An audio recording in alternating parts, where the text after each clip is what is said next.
Welcome to home practice and this groundwork video of the third in the mini-series of translation shorts.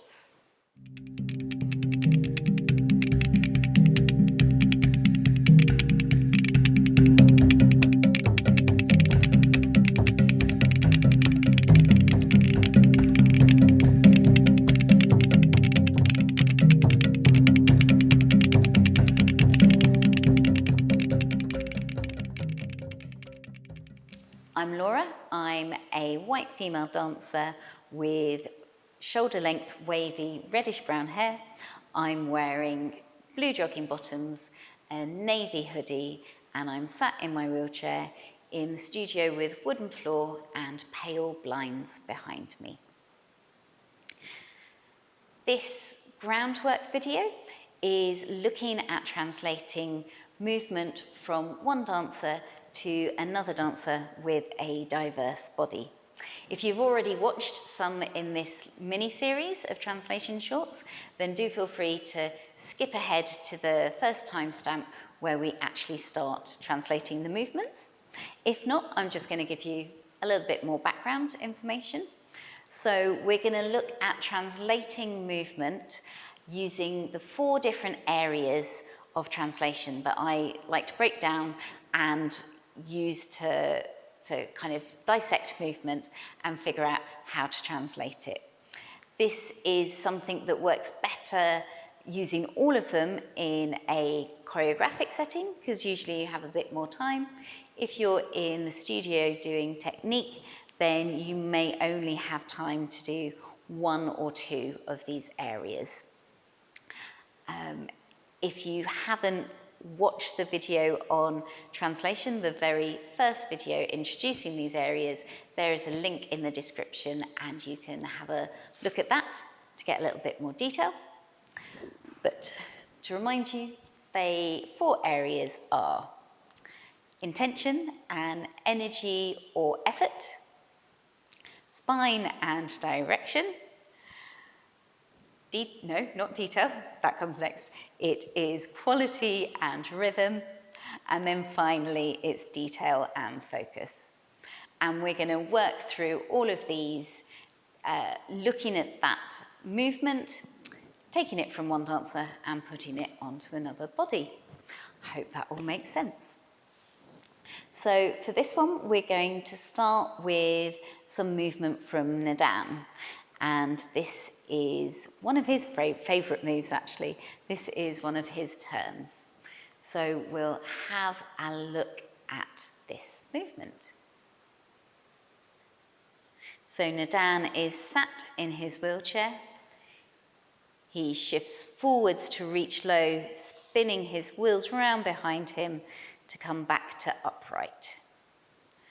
So Nadenh is sat in his wheelchair, pushes forwards, reaches to the floor to shift his wheels around, and then comes to upright. So if we just take that movement at face value, the first thing we probably notice about it is it's a turn. It's quite an interesting turn, but the main intention for that movement is a turn. So we're going to see Christian's first interpretation or translation of that turn. Christian is a tall standing dancer. He steps forwards and then spirals around. So that's one translation, and that is a valid translation, but there's a lot more information that we can get from the movement. So we're going to go on to the next stage and we're going to look at the spine and direction. We've already got the direction sorted with the turn, because that's kind of part of the base bit of the movement, but we can look a lot more detail in the spine. So initially, Christian just had his spine upright, but let's look at Nadenh's again and see what happens with Nadenh's spine. So Nadenh starts upright in his chair, leans forwards as he shifts, and then spirals up to upright. So Nadenh starts upright in his chair As he shifts forwards, his spine tips forwards, pressure into the hands, and unwinds as he comes to upright.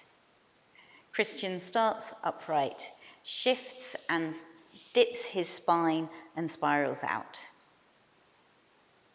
So just by adding the spine in there, it changes the levels and it brings the movements a bit closer together.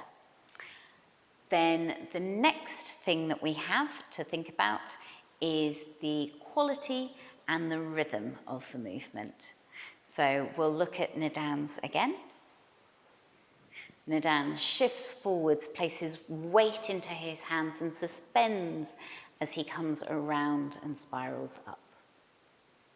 So then for Christian, he's going to add the same idea of putting weight into his hands.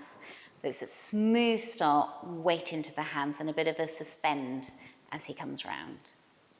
Christian shifts forwards, dips his spine, weight into the hand, suspend and unwind.